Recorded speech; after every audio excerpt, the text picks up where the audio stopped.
If you ask me, are we live one more bloody time, Owen, I swear to God. Are we a go?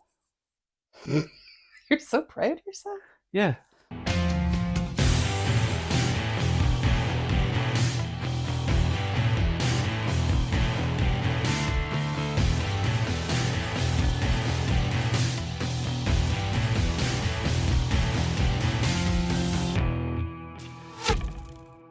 So, we are talking about... Oh, you're talking about you. bow styles and competitions. Competitions. Yeah. We're not going to touch upon the if motion of for Do different. you want to? Would that not be controversial? Yes, it could be controversial, so we're going to. I don't mind. I like a bit of controversy. No, it's a bit early in the day. We're not controversial yet. Okay. We're still finding our way. We're still finding our way. Yeah. Pretending we're nice. We're still cute. Ah, fuck. No, I know you made me curse. I was trying not to curse. Oh, I hate when I laugh because it's like this booming thing in people's ears. Jesus. Plenty of time for controversy. Oh, it's okay, folks. It's coming. It will. No matter what I do in life, there's something dramatic Oh yeah. or controversial. You and me both. Oh, so you want to? Yes, you've put this to me. We're looking at and fair play to you, Roberta. You're out there, you're exploring different types of competitions, different options out there. We ventured out and we tried our hand at the Field and Hunter outdoor. I just have to explain to people that you were opening and closing Velcro on your pants. That's what that noise was. Okay. For no reason. Okay. Is that going to cause an issue?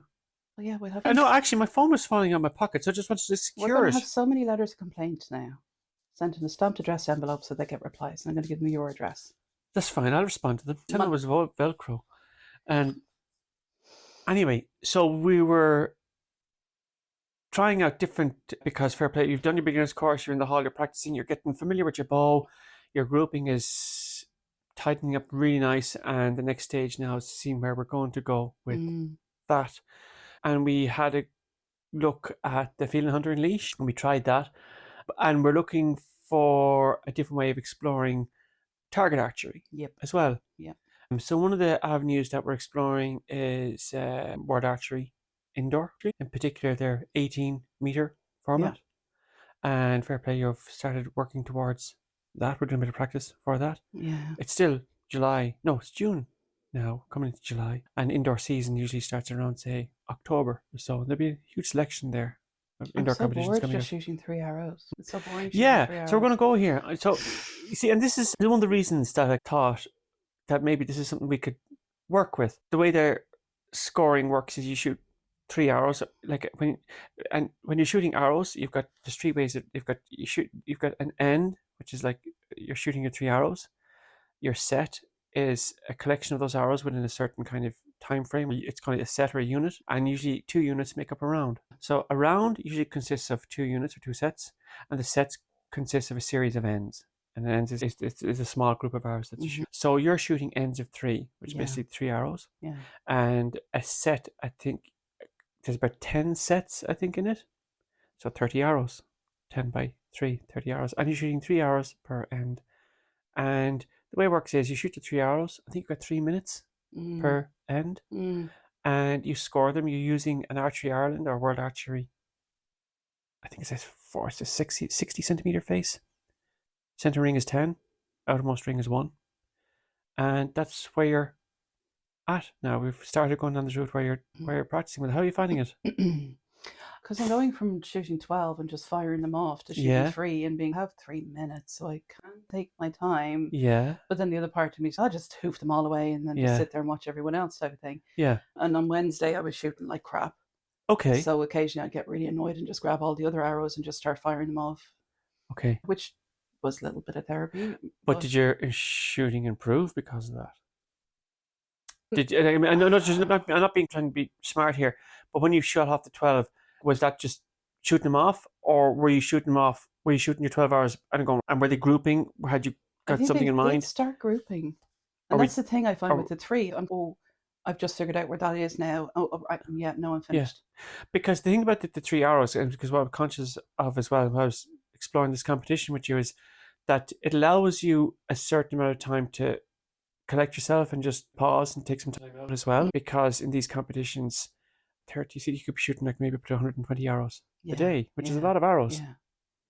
And that's part of the discipline that we're thinking about exploring too. Is not just shooting arrows; it's the downtime that's necessary too, just to give yourself that bit of physical recovery as well.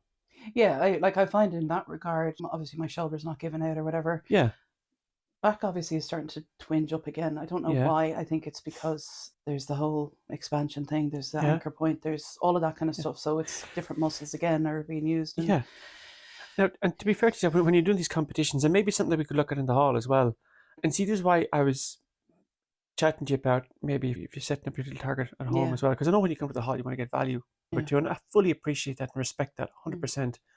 But when you shoot your 3 arrows, and it'll be the same in the competition as well, and we actually touched upon it in a previous episode about bringing a chair along. Yeah.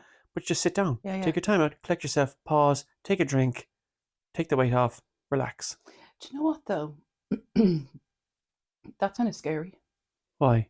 Because then you get to sit there with your thoughts and be kind of like, oh, that person over there did that. But your thoughts are whether you're shooting 12 hours, banging them off, running down, getting them, shooting them again, those thoughts are still going to creep up on you. No, I think a hell of a lot less. Because I'm standing there watching people going, oh, he does that with his arm and that person does that. And why isn't that person expanding that way? But that's all part of it. This is all part of it. Because, and these things will become part of the routine. And maybe that's why the benefit of doing it now is we're going to maybe just get beyond that. Yeah. Do you know? Because I know it is very early in the year. It's very early in the year. And maybe this is the good thing about doing it now is that you do this now, get it out of your system now. That, I'm not saying they're going to kind of disappear. No. But they won't be as intrusive. Yeah. And distracting. And that's what I like about this format of competition. I think it's something, personally, I think you could really excel at. We're looking at a category view, barebow category. You do really well. And we both know you can shoot really well. Sometimes. Well, like Wednesday, yeah. I kept shooting at the same point and missing. But I kept doing it. And then you came along and you were like, why didn't you shoot there? And I was just like, why didn't I think of that myself? But this is what I was like saying to you. Yeah. It was like, why? And I was joking, but at the same time not joking. Why do I need you to come over all the time to sort it for me? Why can't I sort it myself? If I'm in a competition, I can't be like, Owen, can you come over and fix this for me? Because you're only starting off. You need to give yourself that bit of space and bit of kindness as well. I don't know. I'm going to have to, like I said, I'm going to have to 3D print little Owen earrings or a little Owen to stick on my shoulder and be like, am I doing that right? Yeah, grand. No, listen. It's like a comfort blanket. I can't shoot without my blanket. You're still only starting off, and all these things will become routine and habitual. We touched upon something, and when you mentioned that as well, we also touched upon something else. I think was your anchor, as well. Yeah. And I hope you don't mind me bring this up, but you're changing your anchor. Yeah. Every time. Yeah. And it's probably of all aspects of your shot cycle, which are all equally important. And again, I'm straying a little bit into my own personal opinion. But of all the aspects of it, your stance, your posture, your stance, your shoulder, your arm rotation, the most critical part, even if you forgot all the others. Yeah. I'm not saying that's a long-term thing. Yeah. Your anchor's critical. Yeah. Because whatever little bit of salvation for that shot, it's going to rest in your anchor. And if you're changing your anchor, it doesn't matter how good everything else is. Yeah. Your shot's going to be different every time. And I think but that's fine. We identified that. Yeah, but then it's like, why did I do that? But that's all part of it. That's all part of why you're shooting and why I'm there trying to explore these things with you. It's part of my role as a coach and as a peer and as a fellow club member as well. And we all work through these things. You know, everybody's got their own little thing that they're working through. Yeah. Whether it's an equipment issue or focus issue or a physiological biometric kind of KSL shot cycle issue. And that was good. But I was actually glad because, and you should be too, because hang on, we know this now. Yeah. And now we can start, look, you're anchoring under your chin, so we can now look and exploring at maybe 4 to 5 different points of contact, which is going to give you your fixed anchor. That's something we'll explore. And it'll be another item plus off the list. Yeah. No, but I didn't even know that I dropped it though. That's the thing. Yeah. At some point, I think I just became blah about it and just kind of went, that's close enough. Yeah. But this is where I think practice is very important. Yeah. Because these things, because you're doing it more routine, these things they both become habitual, but you're also not giving yourself the space and the opportunity to drop things, or forget things, or lose sight of certain things as well. And look, and so this is one of the, I suppose, the things about archers out there. I know people who've got their own ranges set up at home. Proper field and hunter ranges at the distances. I know people who have actually the opportunity to actually do that. Fair play to them, great. Other people, they're in an apartment, kids, family, life. If they get to pick up their bow for a practice session in the hall for half an hour, they're lucky. That's life. But the fact is, regardless of those two distances or those two things, the fact is, practice is critical. Yeah. That's just the way it is. And that's where I was chatting to you about, maybe we're looking at your own setup here as well at home, to see if there's any way we can get a bit of a routine going as well.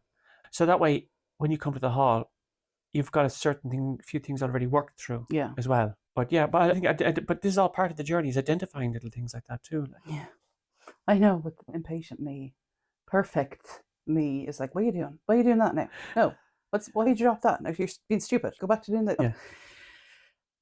But do you think it's one thing coming to the hall and practicing, and for practice's sake and getting better? Do you think that the objective of a competition now, hopefully in a few months' time, will help stabilize that for you? I don't know. That you basically say, look, right, I'm not just practicing it. There's a competition coming up. I'm going to have to get this down, and I'm going to have to park my little kind of part of me thing. Part of me, yeah. That was a very disappointed hand flop on your part there, but what? I just did that. Do you know, I came home on Wednesday and I did what I said I wouldn't do, and I brought it home with me. And I was like, this isn't fun. Yeah. You actually thought it wasn't fun? Yeah, that's the first time I've been like, this isn't fun. And I don't like hearing that. No, and I didn't like it either. And then I was like, do you know why it's not fun, Roberta? Is because you are trying to pack it in because you're not perfect at it. And that's not what we're going to do. Because I was shooting so badly on Wednesday. Yeah. And because I was like, I have this competition and I'm not doing it, blah, blah, blah.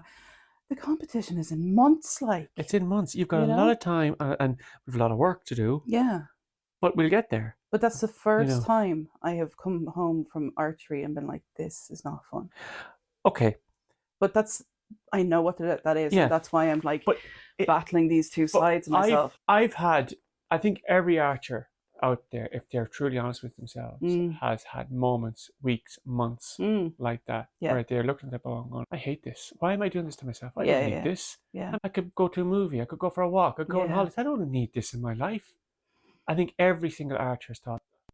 And maybe that's all part of the journey as well, is that little bit of self-discovery. Yeah. That little bit of extra bit of perseverance, push through that. And maybe that's why archery, I think, can be a good tool as well. Because, look, I'm not saying people should do stuff if it makes them miserable or makes them sad. That's not what I'm saying. Yeah. But everything in life has I don't want to get too philosophical either. Jesus Christ. There's a challenge there. Okay. And how you handle that is a personal thing. But I think most archers would be disingenuous and dishonest if they didn't admit to that happening to themselves as well. Every archer. And it's not going to be once, it's going to be many times. Yeah, and the thing is, I know what this is. And I've had this before, and I've very easily walked away from something and kind of gone, yeah, I gave it a go, blah, blah, blah, blah. Yeah. Didn't work. But with this, that's not what I'm going to be doing. I am going to be pushing through it because I think it is a growth that's needed. I think so too, because as a coach, not that I'm coaching for I'm not a massively experienced coach. I'm still a huge amount to learn myself and learn a lot about myself. But I see your shooting, and I see there's a huge potential and a resource there as well. And that's where I suppose the practice and the discipline and the learning comes in too. And archery is fun, but competitions as well are fun, but they also take work as well.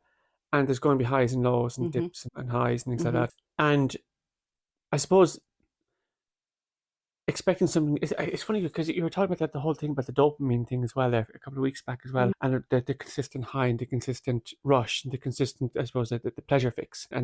But like that, there always has to be a down.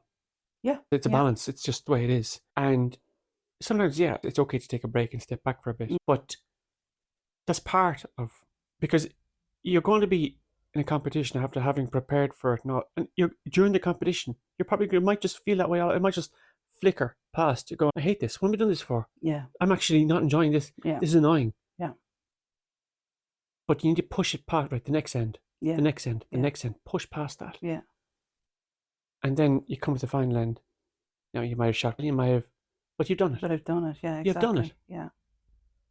That is the battle. And that's the battle. This whole thing of, oh, do we revert to little old ways, which in hindsight didn't serve very well at all? Yeah.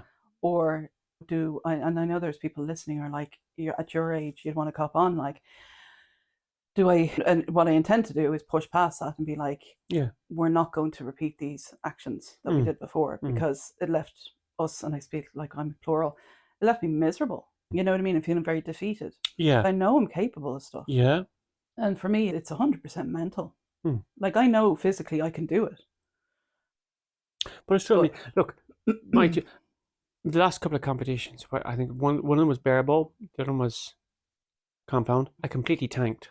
Okay, absolutely. I know exactly why it is. I'm not practicing. Yeah. That's okay. So that's down to me. But you're still going. I'm still going. That's a great thing. Because I know. Because when I've gone, I'm glad. But now I'm coming home in the car and I'm still going. What was that? Like, crying out loud. But am I going to walk away from it? Yeah. No. Yeah. I put too much into it. Yeah. And I do. In the long term, I do enjoy it. It gives me a certain level of fulfillment. I love all the aspects of it. The friends I've made, the whole, and I genuinely know that I can get back on my game again, because I've done it before. I've had dips, and I know exactly why. I've identified exactly why I'm dipping. I know what I'm not practicing, and I'm not keeping on top of the tuning of my equipment. Yeah, I've dipped, and I'm just waiting. I'm working towards a bit of a space or a time where I can actually give it back that focus. And similarly with you, you're in the hall, and for whatever reason, it could have been your anchor, it could have been a mental thing. You've dipped. That's all part of the whole competitive process, is addressing these things. Like, for example, your anchor. We can fix that. We'll need the punishment stick, though, for that. Have you beatings? Like, is that touching your nose? No, smack. It's touching your lip? No, smack. Pavlovian training. Yeah. And you're also tracking your scores as well. Yeah, I am. I actually, we never looked at them the other day. That's okay. But it's very important you keep track of them as well. However, whatever's written on it, it's very important you track them. Do you want me to get it? No. You don't want to have a look now? No. It's probably there, actually. Yeah, no, it isn't. No. Why not? It could be like, in this episode, this is where we start. I don't mind. It's up to you. It's your score. Yeah, no, we may as well. Okay. You have a pen on you now? I don't have a pen. I thought there was one there somewhere. Where did I put the fucking thing? I thought it was in here. How many sets did you do? Or did we do one or two or whatever? By the way, I think your little thing of shooting the bottle at the end, I think, is a really good idea, by the way. It's a nice bit of downtime, a nice bit of relief. It's just especially when you hit it 3 times, like with your first kind of bunch of arrows. No, twice. Last time. It was twice. Okay. Yeah. But the others are all around it. It's really... I didn't get... deny that was really nice grouping all around it. It was. At 20 yards. So tell me a bit about this. I didn't get to do N9 and 10 last time. Okay. So I need to add them up. Bear with, please. Because numbers are not my thing. You can talk amongst yourselves there. Okay, so the competition we're looking at is it's an indoor 18-meter competition format, World Archery format. Sorry about the crinkly paper. What's an X? 10? An X to 10. Just going to put in there that I got an X. Thanks. Sorry, go on. And it's 3 arrows per end, and there's 10 ends in a set. It's an 18-meter competition. And you're going to be shooting bear bow. I actually think the bow you have is ideal for it. Yeah. You're shooting Bane. Yeah. And it's grouping really well. And we're toying with the idea as well, and again, it's probably for a later discussion, we're looking at tooling you up with a fully functional tuned setup bear bow. But we decided to kind of park that for a little bit. Yeah. We're just going to focus on the bow you have, which is working really well. And we're going to explore different kind of equipment options and combinations. I forgot to put my sleeve on the other day. I didn't do too bad. No, you didn't, in fairness. But that's all part of it. Where are we? Shot 1 on the first group. Yeah. Was 24 in total. Yeah. Shot 2 was 14. Yeah. Shot 3 was 23. Yeah. Then on the second one, shot 1 was 12, so that's 12 less than the first. Yeah. Shot 2 was 15, so it's one more than the first. And shot 3 was 35. And we missed 2 on the last one. So. Yeah, look at this. Yeah. Have a quick look. Sorry about my scroll. I need to get a little That's okay. notebook. That's okay. That's okay. You can check my maths because my maths are awful. 1, 2, 3. You know what I see here? I only see one blank. The rest of them are scoring ends. Oh, in total, yeah. No. Score, score, score, all the way down. Yeah. No, I know what you're saying, yeah. The first one is literally you just rocked on in and shot. But in fairness, every other one of them are scoring ends. And that's the way you look at it, like, in fairness. And it's important, like, we'll hold on to this and we'll track it. And I said there's a little box here for conditions as well. And this is what I was chatting to you about. So I can write sweatbox in there. Cranky. I know this usually would relate to maybe, I suppose, environmental conditions. But what I was chatting about, put down, look, something to do with your own disposition or how you felt or anything like that, whether even your mood, like good mood, bad mood, hungry, tired, sick, sore, whatever. Put it in because it serves a little kind of benchmarks for you as well. So like when you're going in there and before you even knock your own arrow, yeah, I'm in a foul mood. It gives you a little kind of precursor, a little heads up on what to expect, and you hopefully manage that a little bit or cope with it or deal with it or whatever. Yeah. But getting back to the whole practice thing, because it's like I said, your grouping's really tightening down. But because we're looking at the indoor competition, you don't necessarily need a full 18 yards to practice. Even if you had 10 or 15, it's plenty. Because if you can get your form and everything nailed down, even at 10 yards, and get your grouping down nice and tight, that's going to reflect itself at 18 meters because not a massive distance between the two. And what I do is some people do a thing called blank bail shooting, or they might use a coffee cup. You said 18 yards and then you changed to 18 meters. Sorry, that was my mistake because it's a whole discipline. Oh, that's nothing for the benefit. IFA for IFAA, their unit of measurement is yards, imperial, and World Archery, it's all meters. Yeah. There's an indoor competition in IFAA. It's the same distance, but it's 20 yards. And the indoor round in WA, World Archery, is 18 meters. So that's why I jumped between two. Apologies for my lack of discipline and the imperial and metric difference. Like I told you before, I only just got a hold of feet and then people changed it to bloody meters. Yeah. So I have no idea anyway. Best of time. But getting back to this, that's what I like about this round as well, because you're forced to just your 3 arrows and step back. Now, you could be on the line for the entire duration of 3 minutes for those 3 arrows. It's not just like shooting off 12 arrows in 3 minutes. Yeah. You might need every single minute of those 3 minutes for those 3 hours. Archers doing, I've seen it at competitions where archers have themselves timed right down to the last 2 seconds. Yeah. And that's fine too, because your measure of an archer is not the volume of arrows you shoot in those 3 minutes. And this is what I was trying, hopefully go there with yourself as well, that the volume of arrows is not a reflection of the value of your session. If you're standing there and you're able to anchor, hold, expand, aim, and that takes you, say, 45 seconds or to do that, you're still doing archery. Yeah. Okay? Don't feel that you've missed out on the value of a session because you haven't shot 4 or 5 hours within that same window. No, I know. Yeah. No, for me, the value of a session is as close to the yellow as I can get. Perfect. That's it. You know what I mean? But at the same time, I've shot 3 arrows and I'm like, I'm not close to that yellow. I don't have any more to shoot. Okay, then maybe slow yourself down.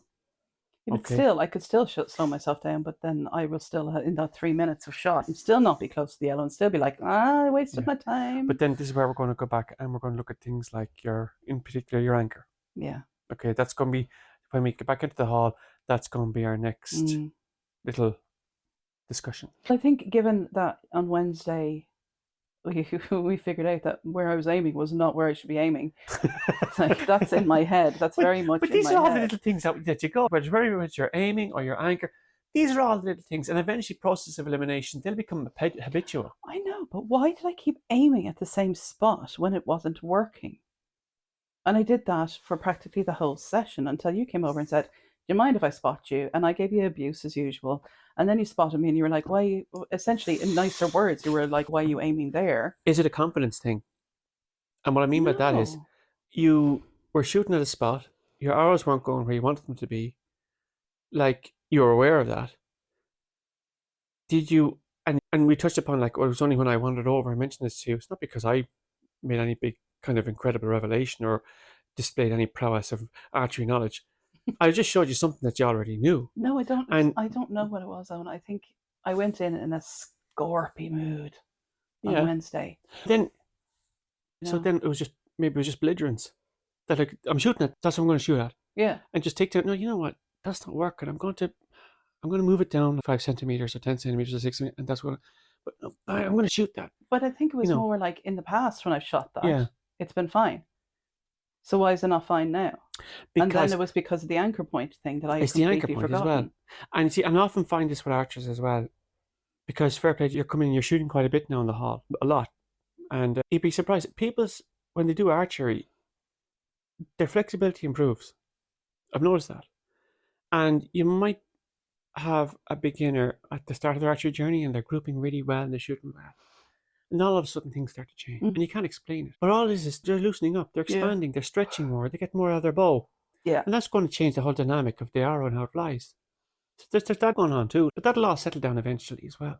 I was talking to one of the members who I won't name, who has a history with sports, competitive sports. And I was saying to them, like, what do you think about archery compared to the other ones? And they were like, this is the most frustrating thing I've ever done in my life. Are you serious? Yeah. And I was just like, good Lord, because of that person's background, you know what I mean? Yeah. I was just like, I didn't expect that Yeah. answer at all. But then I was just like, vindication. Yeah. And that's what I find fascinating about archery as well. It's not just a test of your physical endurance or your physical ability. Every bit is mental. And it will test you in ways, like I said, that you'll want to just, you know what, that bow, that's kindling now. That is. I'll never be kindling. He's going to the grave with me. But that will lead us on nicely to our next episode, which will be the mental game of archery. Mental game of archery. So will we leave that one there? We'll do that. Thank you very much. Thank you everyone for joining us as usual. And we will talk to you soon.